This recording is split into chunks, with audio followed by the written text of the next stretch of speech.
خطیب و امام طلحہ احمد صدیقی المعروف بابو جی کو دعوت خطاب ہوا کہ انجم کی ذوق نہ شمس و قمر کا ظہور تھا، انجم کی ذوق نہ شمس و قمر کا ظہور تھا، آنکھیں بھی جب نہ تھیں تو محمد کا نور تھا، آنکھیں بھی جب نہ تھیں تو محمد کا نور تھا۔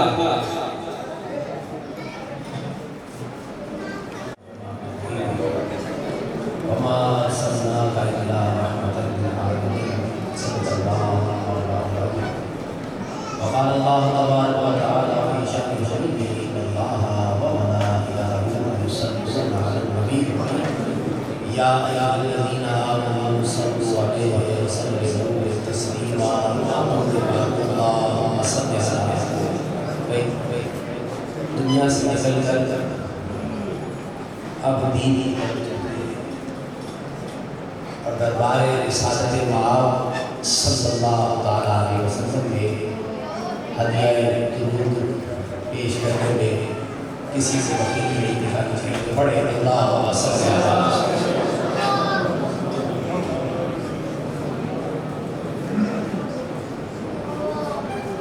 آپ کی اس قرآنی عمارت میں نئے رنگ خوبصورتی کے ساتھ سجائے گئے ہیں، لیکن اس پرانی عمارت میں نئے رنگوں کے بھرنے والوں کو پرانے لوگوں کو یاد رکھنا انتہائی ضروری ہے۔ اچھا کہ ایک پرانے آدمی سے آپ نے اطلاع کروایا ہے، کیونکہ بعض دفعہ ایسا ہوتا ہے کہ نئے نئے رنگ جب آپ اپنے مکانوں کی ترمیم و آرائش کرتے ہیں تو پرانی چیزیں بھول جاتی ہیں آدمی کو۔ اس لیے ہم تو گزارش اکثر لوگوں سے کرتے ہیں کہ اپنے پرانے لوگوں کو نہ بھولا کریں، کیونکہ جو کام وہ آپ کے لیے کر کے گئے ہیں اس دور میں ویسا کام بڑا مشکل ہے کوئی شخص کرتا ہو۔ اپنی پراپرٹی، اپنی زمینیں، اپنا مال وصیت کر کے چلے جانا، ڈونیٹ کر دینا اور ان کے لوائقین کو کھلے دل کے ساتھ۔ دیکھیں نا، مدینہ المنورہ میں ایک مسجد کا ایک گوشہ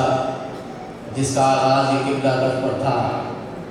چھوٹے یتیم بچوں کا مال تھا، زمین تھی،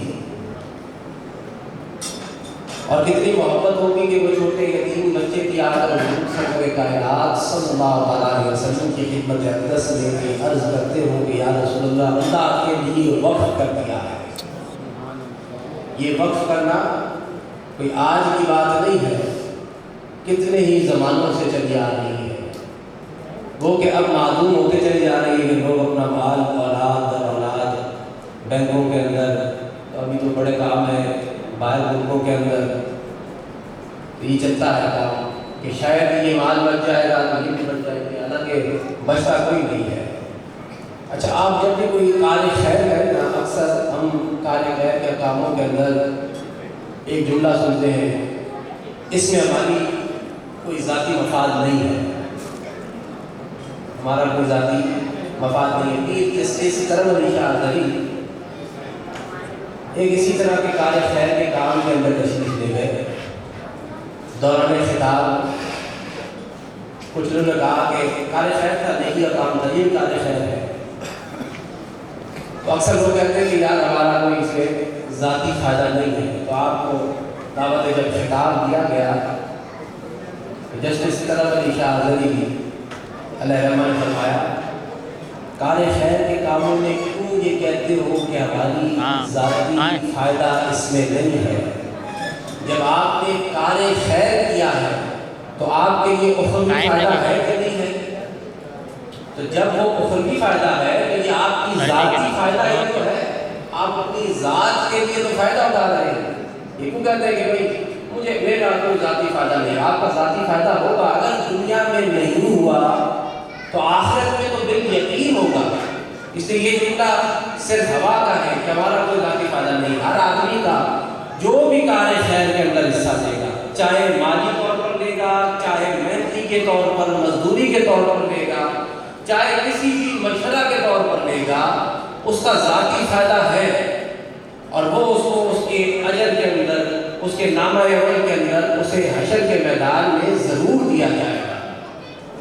اچھا، اچھی بات ہے کہ آپ نے افتتاح روشنی والے مہینے میں کیا ہے، نور والے مہینے میں کیا ہے، تو اللہ رب العزت جب آپ نے اس روشنی کو چنا ہے، اس مہینے کو جس میں آپ کو چراغا ہی چراغا نظر آ رہا ہے گلیوں کے اندر، بازاروں کے اندر، تو یہ حسن ظن ہے کہ اہل ایمان کا کہ آپ نے جب اپنا حوالہ روشنی سے، اپنا تعلق روشنی سے جوڑ لیا ہے، تو پھر یہ روشنیاں انشاءاللہ مان پڑنے والی نہیں ہے۔ یہ روشنیاں اسی انداز میں کہ آپ نے جوڑ لیا ہے روشنی کے ساتھ اپنا تعلق۔ اندھیرا کسی کو اچھا نہیں لگتا ہے، روشنی کی بات کرو۔ اس اندھیرے کے دور کے اندر، عقیدے کے اندھیرے کے دور کے اندر، آپ جب روشنی ذات محمد صلی اللہ تعالیٰ علیہ وسلم یا نور محمد صلی اللہ تعالیٰ علیہ وسلم کی بات کرتے ہیں، تو انسان کا گمراہ ترین ذہن بھی جو ہے، جو اندھیروں میں بھٹک جاتا ہے، وہ اچانک روشنیوں کی طرف واپس لوٹ کر آ جاتا ہے۔ میں اس جمعہ کے اندر بھی، کیونکہ آپ کے ساتھ آپ کے بچے بھی چھوٹے موجود ہیں، بہت سارے کار خیر کے کام، تعلیم کے، اس کے اس کے آپ کو دلوائے گئے،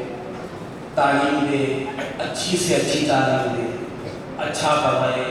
اچھے نام رکھے، اچھے مکان دے، اچھی سواریاں دے، اچھی بیویاں کروا دے، اچھی جگہوں پر بیاہ دے، لیکن اگر آپ نے اپنی اولاد کے ساتھ 3 کام نہیں کیے، 3 چیزیں ان کو نہیں سکھائی، یا اس چیز کی آپ نے تعلیم نہیں دی، اب چاہے آپ نے اسے پڑھایا لکھایا، ڈاکٹر بنایا، PhD کروا دیا، آپ نے اسے اچھا مکان دلا دیا، اس کو اچھا جو ہے بزنس کروا دیا، اچھی نوکری دلوا دی، اچھے خاندان کے اندر بیاہ دیا، لیکن اگر 3 چیزیں نہیں دی ہیں تو آپ نے اس بچے کے ساتھ بہت ظلم کیا ہے۔ کیونکہ یہ چیزیں تو ایک وہ آدمی بھی دیتا ہے جس کا تعلق دین اسلام سے نہیں ہے۔ اس لیے 3 چیزوں کی سرور کائنات صلی اللہ تعالیٰ علیہ وسلم نے بالخصوص اپنے قول کے ذریعے یہ بات ذہن انسانی میں ڈالی کہ تم نے اپنی اولاد کو یہ 3 چیزیں سکھانی ہیں۔ کتنی چیزیں؟ 3 چیزیں سکھانی ہیں۔ نمبر 1، حب رسول، آقا علیہ السلام کی محبت۔ حضور نے فرمایا میری محبت ان کے بچوں کے سینوں میں ڈالو۔ بغیر محبت کے آپ نے پروان چڑھا دیا ہے، پھر انتظار کرو بڑھاپے کا۔ یہی اولاد جا کر اولڈ ہاؤس میں چھوڑ آئے گی، یہی ابے اور اف کر رہی ہوگی، یہی کہے گی کہ باپ، ارے آپ کو کیا معلوم، آپ تو میٹرک پاس ہیں،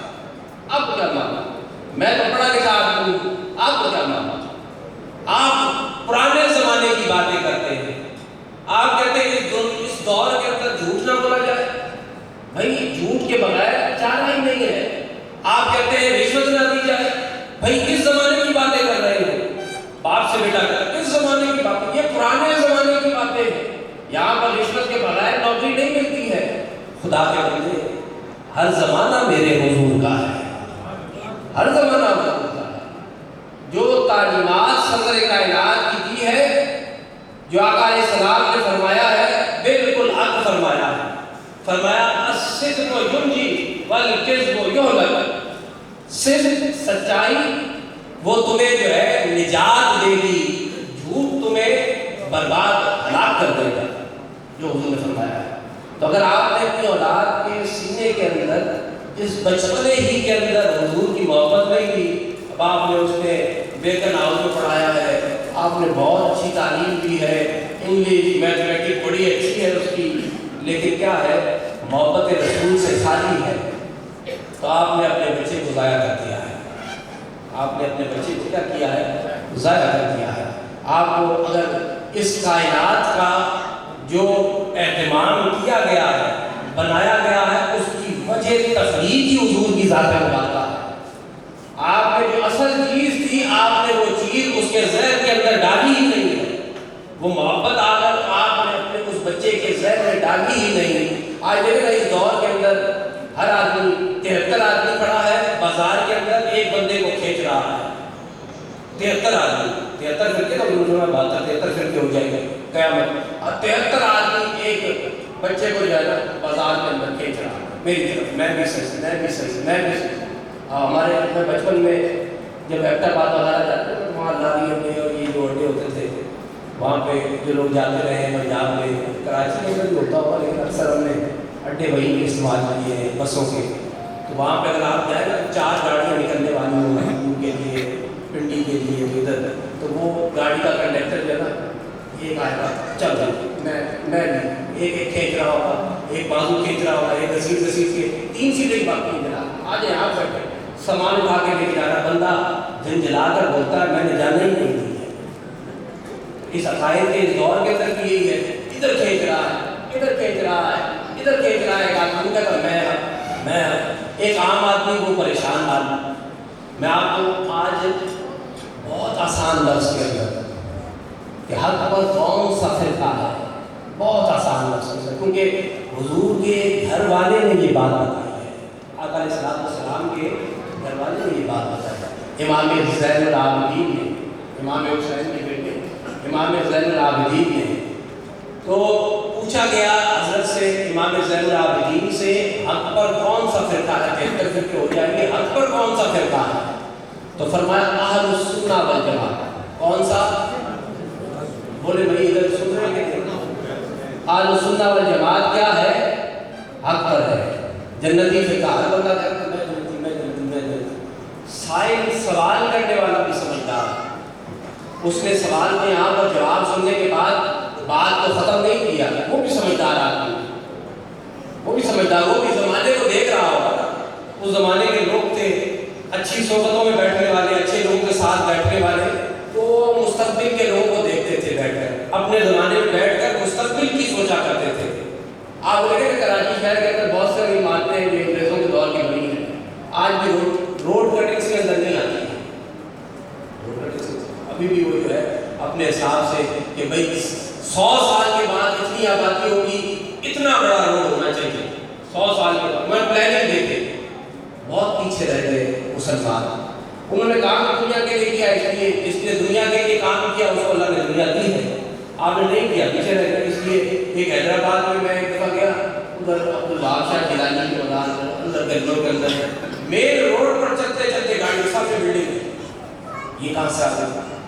جس کی جان مرضی آئی، جیسے بھئی ادھر سے گیلری باہر نکال دی، ادھر سے بلڈنگ باہر نکال دی، کوئی پلاننگ نہیں۔ آپ کے شہر کراچی کے اندر آپ دیکھیں، انہوں نے دنیا کے لیے کام کیا، جو کام جس کے لیے کرے گا نا اللہ کا وعدہ ہے، اس کے اجر کو اللہ فرماتا ہے ضائع نہیں کرتا، اللہ کسی کے اجر کو ضائع، اس نے اگر سوچ کر یہ تو اس کی سوچ۔ تو اس زمانے کے اندر ایک شخص نے جب امام زین العابدین سے پوچھا حضرت 73 فرقے، ایک بندے کو 73 آدمی اپنی طرف کھینچ رہے ہیں، کپڑے کھینچ رہے ہیں، اس کو بلا رہے ہیں، چیخ کر بلاتے ہیں، قسمیں وعدے اٹھا کر بلاتے ہیں، ہم جنت میں پہنچائیں گے، ہم تمہارے ضامن ہیں جنت کے، تو اس میں کون سا فرقہ ہوگا جو جنتی ہوگا؟ تو فرمایا اہل السنہ والجماعت۔ کون سا فرقہ؟ اہل السنہ۔ شاید تیری سمجھ کو سلام ہے کہ تو نے بات کو یہاں پر ختم نہیں کیا۔ اس نے پھر حضرت سے پوچھا حضرت اہل السنہ والجماعت کون سے لوگ ہوں گے؟ یہاں تو سارے لیبل لگا کر گھوم رہے ہیں، جو گزشتہ زمانے کے اندر اہل سنت والجماعت اپنے ساتھ نہیں بھی لگاتے تھے، آج لگا رہے ہیں۔ آج میں نام تم کہاں سے، تم تو پہلے اپنے آپ کو بڑا فخر سے کہتے تھے ہم تو فلاں ہیں فرقے سے تعلق رکھنے والے، آج بھی ایک لیبل اچانک کیسے چینج ہو گیا،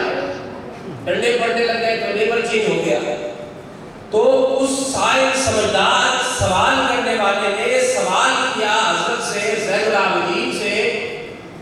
کہ حضرت اہل سنت والجماعت کی بھی کوئی نشانی بتا دیں جن کو آپ فرماتے ہیں کہ یہ جنتی ہے، اس کی نشانی کیا ہے؟ فرمایا صدقے امام زین العابدین نے مسئلہ ہی حل کر کے رکھ دیا۔ فرمایا امام زین العابدین نے اہل سنت والجماعت جو جنتی فرقہ ہے، جو جنت میں جائے گا، اس کی نشانی یہ ہے کہ وہ کثرت سے درود پڑھنے والی قوم ہے۔ پڑھو اللہم صلی علی سیدنا، جس کے دل پر آپ درود پڑھتا ہوا دیکھیں نا، اس میں پھر اعتراض کوئی نہیں ہے کہ آج کیوں پڑھا ہے، ان 12 دنوں میں کیوں پڑھا ہے، اس مہینے میں یاد پڑھا ہے، حضور پر درود پڑھا ہے۔ اقبال نے کہا، شاعر مشرق نے، حکیم امت نے، کہ اپنی اولاد کے، حضور کا یہ فرمان ہے کہ اپنی اولاد کے سینے میں تم نے محبت ڈالنی ہے، اپنی اولاد کے سینے میں تم نے کیا کرنا ہے؟ محبت ڈالنی ہے۔ تو اب ذہن میں آتا ہے انسان کے کوئی نسخہ ہو، بازار میں ملتا ہو کہ یہ گلاس شربت کا پلایا جائے تو محبت آ جائے، یا کوئی دوائی میڈیکل کے اندر آتی ہو کہ یہ سیرپ پلایا جائے تو محبت آ جائے۔ تو حکیم حکومت نے 3 چیزیں بتائی کہ تم نے اگر اپنی اولاد کے سینے میں، اور آج اس دور کے اندر خاص طور پر یہ تماشوں کا دور ہے، آپ کے سامنے ہے نئے نئے قانون ہیں، جہاں پر قانون یہ بھی پاس ہونے لگے ہو کہ جہاں پر دینیات اسلامیات جو ہے اس کو پڑھانے والا اس کا مسلمان ہونا کوئی ضروری نہیں ہے۔ پنجاب سے جہاں پر قانون اب یہ پاس ہونے لگے 18 سال سے پہلے کوئی شخص جو ہے وہ اسلام قبول نہ کرے، لائیں آپ قانون کھینچ کے کر سینٹ سے پاس کرائیں، ادھر سے پاس کرائیں۔ تو اس دور میں آپ ماں باپ کی یہ ذمہ داری ہے، بالخصوص باپ کی تو ہے لیکن بالخصوص تمہاری بیویوں کی، تمہاری بیٹوں کی، ماؤں کی ذمہ داری ہے کہ اپنے رسول کا چرچا اپنے گھروں کے اندر کیا کرو، ورنہ یہ دینیات کرنے والے جو ہندو سے پڑھیں گے دینیات، عیسائی سے پڑھیں گے اور پھر قادیانیوں سے پڑھیں گے، وہ تمہیں کیا تعلیم دیں گے؟ تمہاری جو نسل ہے نا اس کو تباہ کرنے کی پوری پلاننگ ہے، تمہاری نسل کو پوری تباہ کرنے کی پلاننگ ہے۔ تو تم نے اگر اپنے گھروں کے اندر اس دینیات کو نہیں پڑھایا، اپنی اولاد کو سینے کے اندر حضور کی محبت نہیں ڈالی، اس کی سب سے پہلی درسگاہ بچے کی نا اس کی ماں ہوتی ہے۔ یاد رکھو بڑی آسان سی مثال ہے، یہاں پر بیوی بچے والے لوگ بیٹھے ہیں، اگر بیوی چاہے نا، عورت چاہے، وہ کسی عام آدمی کی بھی محبت اگر دل میں ڈالنا چاہے نا گھر کے اندر تو ڈال دیتی ہے۔ بچے کو اگر تمہاری بیوی، تمہاری ماں جو ہے نا وہ چاہے کہ میرا بیٹا اس آدمی سے پیار کرے، تو وہ عورت، اس کی ماں جو ہے نا اس بچے کے لیے، آپ دیکھیں نا بہت سارے لوگ جو ہے وہ جناب ماموں ہے کدھر، وہ دور دراز کے علاقے کے اندر، لیکن کیا ہے ماموں دور ہونے کے بعد بھی چندہ ماموں ہی ہے نا، چاچا بڑے پیڑوں کو ہاتھ گھومتا رہے، اس کو چومتا رہے، لیکن ماموں تو پھر نہیں بن سکا۔ تو عورت جو ہے وہ اگر چاہے کسی کے لیے نفرت، بچے کے دل میں نفرت ڈالنا چاہیے، یہاں تک کہ اگر اس کی شوہر کے ساتھ نہیں بنتی ہے اور شوہر جوانی کے اندر اس کو ہاتھا پائی کرتے رہا ہو، مارتا رہا ہو، تو وہ اپنا جو ہے نا اس کا غصہ وہ آئندہ آنے والے وقت میں نکالتی ہے، بچے کے دل میں باپ کی نفرت ڈالتی ہے۔ میں نے اپنی آنکھوں سے اپنے سامنے ایسی اولاد کو جو ماں کے فیور کے اندر بیٹھے ہو اور باپ کو گھر سے باہر نکال دیا، دور کی بات نہیں، میرے سامنے کی بات ہے کہ باپ کو باپ آج فٹپاتھ پر سو رہا ہے، کیوں؟ جوانی میں لگے، تمہیں جوانی میں کیا کیا؟ مارتے رہا، خرچے نہیں دیے، اس نے بچوں کو پروان جاتا نفرت میں، سگے باپ کی نفرت میں۔ تو اگر ماں چاہے، عورت چاہے کہ اس کے بچے میں فلاں کی محبت آ جائے، فلاں کا وعدہ کرے، تو وہ ماں اگر چاہے حضور کی محبت سکھانا نہیں سکھا سکتی ہے؟ سکھا سکتی ہے۔ یہ ذمہ داری اس دور کے اندر تو خاص طور پہ آپ سب کی یہ ذمہ داری ہے کہ حضور کی باتیں خاص طور اس مہینے کے اندر جہاں پر آپ اتنا خرچہ کرتے ہو اپنی ذات پر، نئے کپڑے، تجھے شیروانیاں، واسطے دنیا کے اور بہت ساری آسائش کا سامان دیتے ہیں،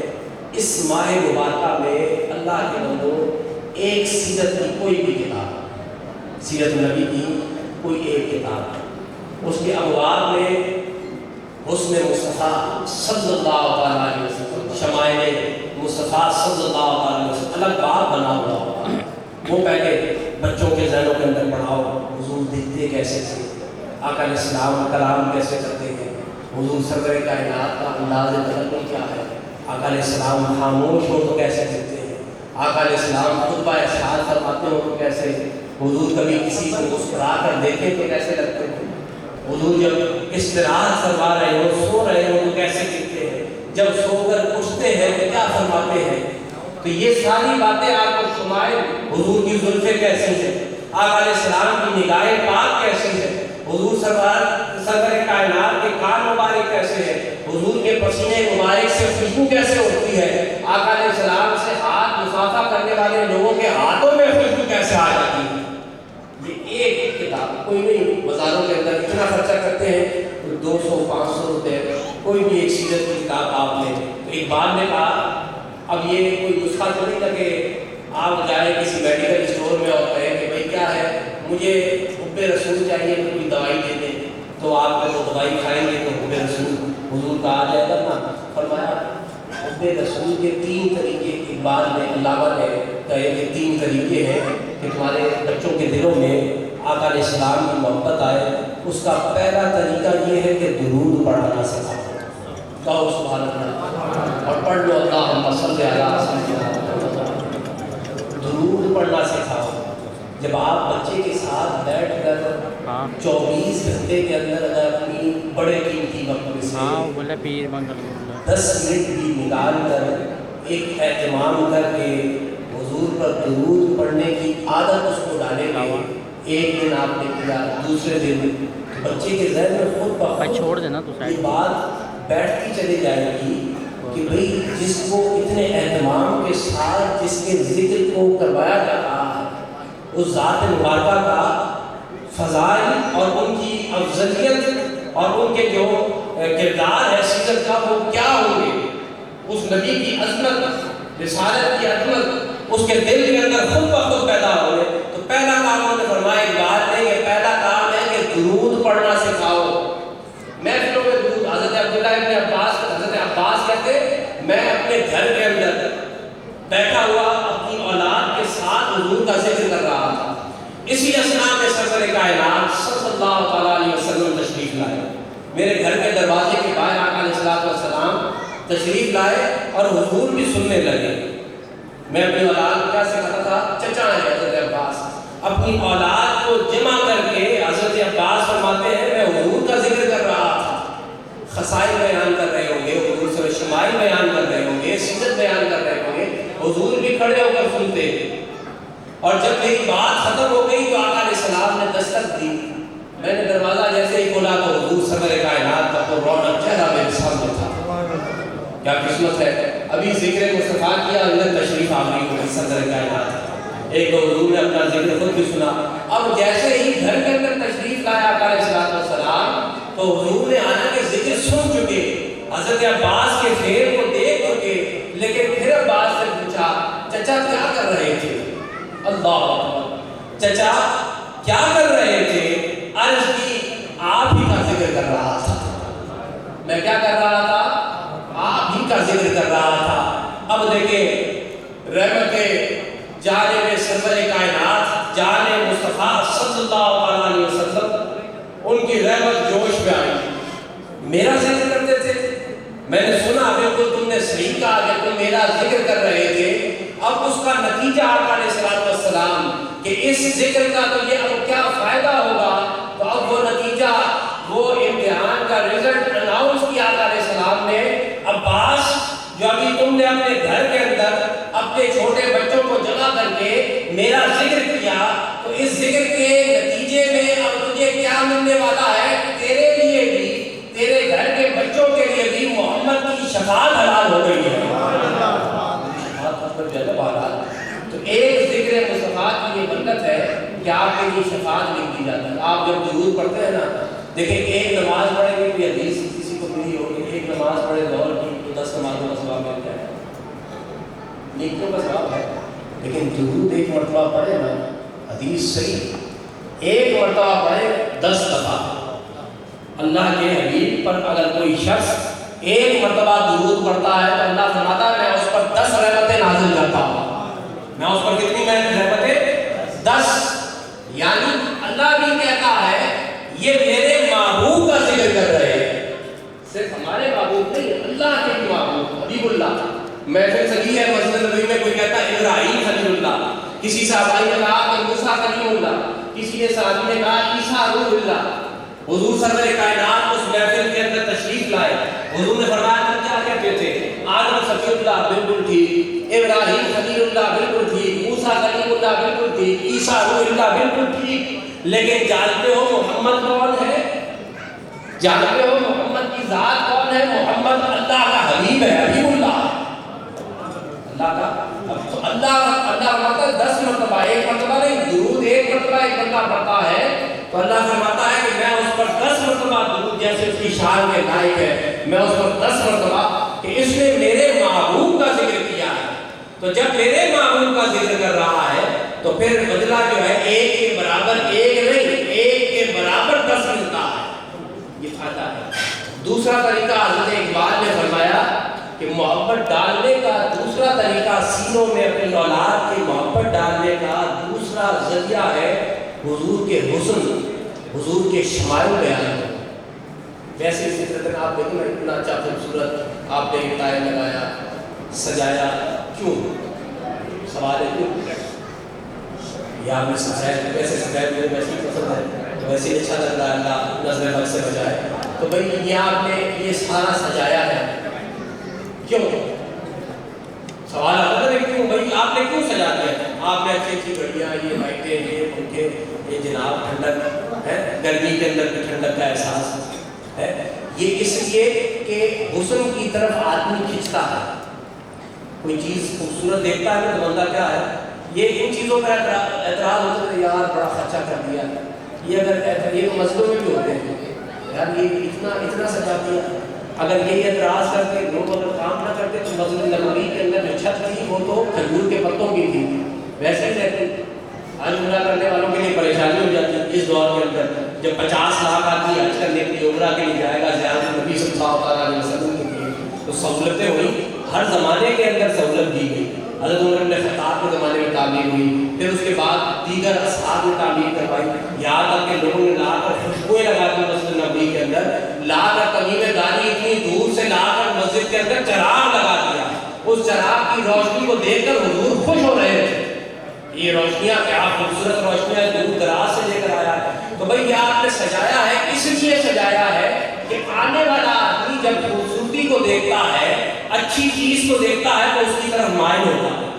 دنیا کے اندر جتنی خوبصورت چیزیں نظر آتی ہیں تو اس کی طرف طبیعت انسان کی طبیعت ہے کہ اچھی خوبصورت چیزوں کو دیکھ کر مائل، خوبصورت پہاڑوں کو دیکھتا ہے، ہرے بھرے پہاڑوں کو دیکھتا ہے، خوبصورت پھولوں کو باغوں کے اندر جاتا ہے تو دیکھتا ہے، بہتی ہوئی نہروں کو دیکھتا ہے۔ ایک تو اس کے بہنے کا انداز خوبصورت ہے، اور پھر اس کے اندر جو ایک موسیقی ہے، یعنی اس کے بہنے کی جو آواز ہے وہ بھی سرور دے رہی ہوتی ہے آدمی کو، وہ بھی آدمی کیا۔ تو ان چیزوں کی طرف ایک بندہ کھنچتا ہے، خوبصورتی کی طرف۔ تو بھائی جو ذات سب سے زیادہ خوبصورت ہو، جو ذات سب سے زیادہ خوبصورت ہو، یہاں تک کہ حسان بن ثابت حضور کے سامنے شعر کا مطلب یہ پڑھے، اس کا مطلب یہ ہو کہ جیسا آپ نے چاہا آپ کے رب نے آپ کو ویسا بنا دیا ہے، اتنا خوبصورت۔ وہ احسن من قلم ترکت تو آئے گئے۔ تو جب اس خوبصورتی کی طرف، دنیاوی خوبصورتی کی طرف انسان کی طبیعت مائل ہوتی ہے تو اقبال کہتے ہیں حضور کی محبت ڈالنے کا دوسرا ذریعہ ہے کہ حضور کی جو خوبصورتی ہے، کیا یہ خوبصورتی ہے، نگاہ پاک کا ذکر کیا جائے تو کیا خوبصورتی ہے، حضور کی مسکراہٹ کا ذکر کیا جائے تو کیا خوبصورتی ہے، یہاں تک کہ جس پہ اتھر سے بہنے والا پسینہ، اس کو صحابہ نے ایسے ذکر نہیں کیا کہ پسینہ بہ رہا تھا، حضور سے فرمایا ایسے بہ رہا تھا جیسے موتی جھر رہے ہیں۔ فرمایا ایسے بہتا تھا جیسے موتی۔ دیکھیں نا حج کے موقع پر سیدہ عائشہ صدیقہ رضی اللہ تعالیٰ عنہا نے حضور کی ماں مبارک پہ مسک لگا دی، عام سی بات ہے لیکن بیان کرنا کیوں بھائی کام انہوں نے بڑا عام سا یہ کیا ہے، مسک لگا دی حضور کی مانگ میں، لیکن اب اس کے چرچے کر رہی ہے۔ وہ جب مانگ کی سرور کائنات کی ہو، مشک تو سیدہ ام المومنین نے لگا دی، لیکن کیا ہے فرمایا جب اونٹنی پر سوار ہوتے تو جو میں نے مس لگائی تھی نا حضور کی مانگ کے اندر وہ دور سے چمکتی ہوئی نظر آتی تھی. میں نے حضور سے ہاتھ ملایا, کوئی آئے کہے میں نے حضور سے ہاتھ ملایا, ہے تو عام بات ہے آپ سے 10 آدمی ہاتھ ملاتے ہیں, لیکن کیا ہے حضور کی بات کرتے ہوئے وہ اس انداز میں بیان کرتے ہیں جب میں نے حضور سے ہاتھ ملایا تو ہاتھ کی لمس ایسی جیسے ٹھنڈا ہاتھ ہو اور پھر نرم ہاتھ ہو, اور جب میں نے آقا علیہ السلام کے ہاتھ مبارک سے اپنے ہاتھ کو جدا کیا تو میرے ہاتھ میں بھی خوشبو آ رہی تھی. میرے ہاتھ میں کیا تھا؟ خوشبو آ رہی تھی. بھائی ظلم کا ذکر ہے, کبھی ظلم ہے, یہ حسن ہے حضور سرور کائنات. یہ طریقہ حکیم الامت کا دیا ہوا طریقہ ہے, اقبال کا. ایک اقبال جو ہے دیوبندی اور بریلوی نہیں, یہ ان سے ہٹ کر ہے. آپ اپنے بچوں کو اگر کسی اور وقت تو اقبال کی بات کو سنیں. اقبال کہتا ہے کہ پہلا طریقہ درود, دوسرا طریقہ ان کے دلوں میں محبت ڈالنے کا, حضور کے شمائل خوبصورتی کو بیان کرنا. حضور مسکرا دیے, بھائی میں مسکرا دیا عام بات ہے, لیکن حضور مسکرائے وہ عام نہیں ہے. فرمایا جب مسکراتے تو حضور کے جب دندان مبارک ظاہر ہوتے تو ایسا لگتا نور برس رہا ہے. عام ہے کہ میری اور تیری ہنسی عام ہے. جب حضور کنگھی فرماتے ہو اپنی زلف پہ, آقا علیہ السلام کنگھی فرماتے ہو, اپنی زلف کو سنوارتے ہو تو کہیں پر چہرہ ہے دعا, چمکتا ہوا چہرہ آقا علیہ السلام کا ایسے دکھ رہا چمکتا ہوا. آپ دیکھیں بڑی مشہور حدیث ہے, بخاری مسلم کے اندر بھی موجود ہے کہ جب ایام وصال حضور کا اس دنیا سے تشریف لے جانے کا وقت قریب آیا, پردہ فرمانے کا وقت قریب آیا, تو صحابہ کہتے ہیں کہ ابو بکر صدیق کو امامت کا کہا گیا. ابو بکر صدیق نے امامت کی. تو اسی دوران امامت آقا علیہ السلام, اب دیکھیں مسجد نبوی جو لوگ گئے ہیں وہ اس محراب رسول سے واقف ہیں. محراب رسول ہے, اس کے بعد آقا علیہ السلام کا جو خیمہ مبارک اگر امام کھڑا ہو تو بائیں ہاتھ میں تھوڑا سا دور ہٹ کے, یعنی نمازی کھڑا ہے پیچھے اس طرح. لیکن کیا ہوا, حالت نماز میں خیال دیکھو صحابہ کا خیال ہو نا, حضور تشریف تو رکھتے ہیں گھر کے اندر, نماز کے لیے امامت کی فرقہ ابو بکر صدیق. اب نماز کی حالت میں حضور نے اپنے, یہ نہیں کہ دروازہ تھا تو اس کی جو ہے چٹکنی جو ہے وہ جو ہے آواز کر رہی تھی, ہوتے ہیں دروازے کھولو تو چڑ کر کے آواز سنتی ہے, بندہ بولتا ہے دروازہ کھول کے, بند کرو تو چڑ کر کے آواز, وہ دروازہ بھی نہیں. کہتے ہیں حجرہ مبارک پر ایک پردہ تھا, پردے کی کتنی آواز ہوتی ہے, ایمانداری سے بتائیں یہ پردہ لٹکا ہوا, اس پردے کو آقا علیہ السلام نے ایسے ہٹایا, آپ کو آواز آئی, میں مائی کے قریب کرتے یہ پیچھے چل گئی, آواز آئی. ان کا خیال دیکھیں نماز کے اندر کر اللہ کی عبادت رہے ہیں, اور اپنے خیال کو حضور کے اس در انور پر رکھا ہوا ہے. جیسے ہی وہ پردہ ہٹا, بخاری مسلم کی روایت ہے, جیسے ہی وہ پردہ ہٹا ہم حضور کی طرف دیکھنے لگے, اور روایت کے اندر یہ لفظ بھی موجود ہے کہ آپ کا چہرہ مبارک ایسا روشن جیسے مصحف چمک رہا ہو, مصحف قرآن چمک رہا ہو, پردے کے ہلنے کی آواز سے اس طرف متوجہ. یہاں تک کہ اب ابو بکر صدیق کی تقریر کر رہے تھے, خیال نہیں گزرا ان کا, اس طرف گئے نہیں, تو پھر کیا ہوا, آوازیں بلند ہونے لگی, کوئی تالیاں بجانے لگا اینڈ کر کے آواز کرنے کے لیے, کوئی سبحان اللہ کہ ابو بکر. تو جب ابو بکر کو معلوم چلا کہ پردہ حضور سرور کائنات نے حالت نماز میں اپنے حجرے کا ہٹایا ہے تو پیچھے ہٹنے لگے. حضرت ابو بکر صدیق کیا ہوئے, پیچھے ہٹنے لگے. تو آقا علیہ السلام نے اشارہ فرمایا کھڑے رہو اپنی جگہ پر, نماز کو مکمل کرو. ایک روایت میں وہیں پہ کھڑے رہو اور نماز مکمل, اور ایک روایت میں حضور آ گئے حالت نماز میں آ گئے, اور وہاں سے حضور نے اس نماز کو, اور ابو بکر صدیق پہلے مکبر یعنی تکبیر کہنے والے حضرت ابو بکر صدیق رضی اللہ تعالیٰ. تو یہ وہ باتیں ہیں جو اولاد کے سینے کے اندر اس عمر میں, چھوٹی عمر کے اندر ڈالی جاتی ہے. تیسرا کام اقبال نے کہا, میں آخری کام ویسے 11 بجے کے بعد اگر مولوی صاحب سے ہو جائے تو پریشانی, لوگ ہو جاتے ہیں کہ یار یہ انہوں نے چھوڑنا کوئی نہیں ہے, 1 گھنٹہ 1.5 گھنٹہ. میں اپنے وقت کا ویسے ہی پابند ہوں, 10 بجے کا کہا تھا, 10 بجے سے آپ وہ لیٹ کیا, جو لیٹ ہے وہ آپ کے کھاتے میں ہے, ہمارے کھاتے میں تو کیا ہوا، تیسرا کام جو ہے وہ تیسرا کام حضرت اقبال کہتے ہیں تیسرا کام ایک تو ہوا نا درود، دوسرا کام ہوا حضور کا حسن، وہ اپنی اولاد کرتا ہوا، تیسرا کام سیرت نبی صلی اللہ علیہ وسلم۔ میں سیرت سے بہت سارے واقعات میں ایک واقعہ شاید آپ نے نہ سنا، شاید میں بہت سارے لوگوں نے سنا ہو، سنتے ہیں انہوں نے سنا ہو، سیرت النبی صلی اللہ علیہ وسلم، حضور کے کریکٹر، آپ کا اخلاق کیا تھا۔ بندہ بہت خوبصورت ہے، اچھا لباس پہنتا ہے، بڑی گاڑیوں کے اندر بیٹھتا ہے، بڑے بنگلے پہ رہتا ہے، اور زبان کا بندہ ہے، کوئی بندہ نہیں ملتا۔ کام کا ادھر سے گلی سے گزرنے لگے تو بندہ بولتا ہے یار یہ آ رہا اخلاق کے گھر سے، بندہ کنی کھا کے جو ہے سائڈ ہی ہو جائے، یہ آ رہا ہے اس کو اور بلا رہا ہے۔ تو اخلاق سرور کائنات کا، حضور کی سیرت مبارکہ کہ کیا انداز ہے۔ ایک صحابی حضرت محمد بن ابی بکر، صحابی رسول ابو بکر کے بیٹے ہیں، ایک خیمے میں کہتے ہیں کہ ہمارے خیمے لگے ہوئے تین چار بندے ایک خیمے کے اندر رہتے تھے، تو میرے ساتھ ایک صحابی وہ جسامت میں تھوڑے سے موٹے تھے، جسامت میں کیا تھے تھوڑے سے موٹے تھے، تو میرے ساتھ وہ خیمے کے اندر تھے۔ تو پھر جب حضور کا بلاوا آیا تو ہم خدمت اقدس میں حاضر ہوئے۔